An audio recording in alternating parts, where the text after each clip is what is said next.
Bonjour mesdames et messieurs, et bienvenue à cette édition d'information sur Camer TV Info, la chaîne d'analyse de l'actu au Cameroun. Ne rien taire pour plaire, ne rien dire pour nuire est notre credo. Voici pour commencer le titre de cette édition. Cette vidéo est réalisée à partir d'un post de la radio RSI sur sa page Facebook intitulée « Les lions bloqués à Maputo ». Mais avant de détailler l'intégralité de son contenu, veuillez prendre 3 secondes pour vous abonner à nos pages Facebook camertv.info ou sur YouTube Camer TV Info. Un like pour une souscription à nos médias pour ne rater aucune de nos futures publications est fortement conseillé. Voici la teneur du post dans son intégralité.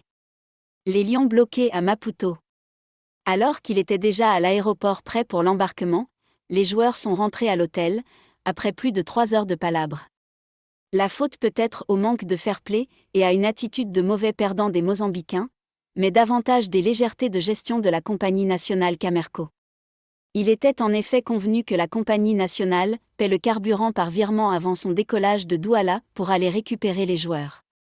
Sauf que cette opération n'a pas été réalisée et une fois sur place, ils ont évoqué la possibilité de payer en cash, ce que leurs homologues des aéroports à Maputo ont refusé.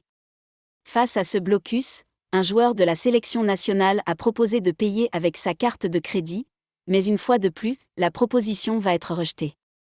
Une troisième option activée par le vice-président de la FECAFOU Joshua Ozi depuis le Cameroun, où il se trouve, puisqu'il est du milieu aéronautique, de payer par système, et une fois plus, refus des Mozambicains, les joueurs sont rentrés à leur hôtel en espérant qu'une solution soit trouvée ce matin.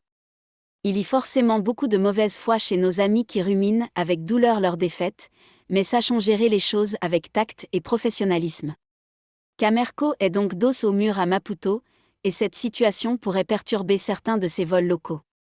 Nous y reviendrons. Réaction des internautes.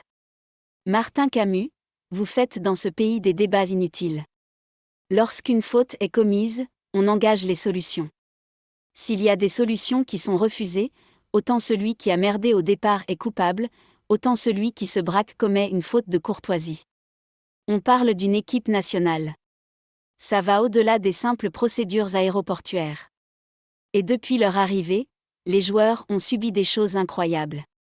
Après l'amateurisme de Camerco est chronique.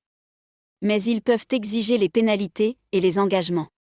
Il y a un ambassadeur camerounais dans ce pays. John, Martin, toi qui voyages partout dans le monde. Tu devrais savoir l'éthique qu'ont certains pays en matière de gestion et de transparence. Ce que tu reproches au Mozambique n'est que périphérique. La vraie question c'est pourquoi une clause de départ n'est plus respectée ?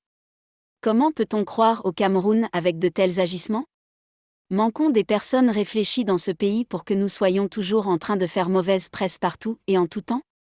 Touko, je ne vois pas de mauvaise foi chez les Mozambicains, juste de la rigueur et du souci d'une comptabilité clean et traçable.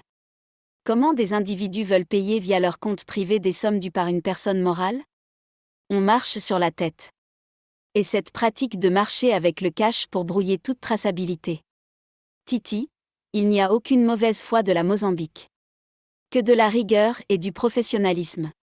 Des valeurs qui manquent cruellement au Cameroun, qui veut internationaliser sa médiocrité et sa corruption. Ça ne marche pas partout. Qu'ils assument les conséquences et que ça leur sert de leçon. Moyo, au lieu d'accuser la mauvaise gestion du Cameroun sur cette affaire de paiement, toi tu accuses la bonne gestion de la Mozambique. Avec ce genre de mentalité, comment nous ne serons pas derniers en tout. Toujours en train de voir le mal chez les autres mais vous évitez de voir votre mal. Veuillez prendre 3 secondes pour liker la vidéo et la partager. N'oubliez pas de vous abonner à la chaîne YouTube Camer TV Info. À bientôt pour de nouvelles publications. #End anglophone génocide.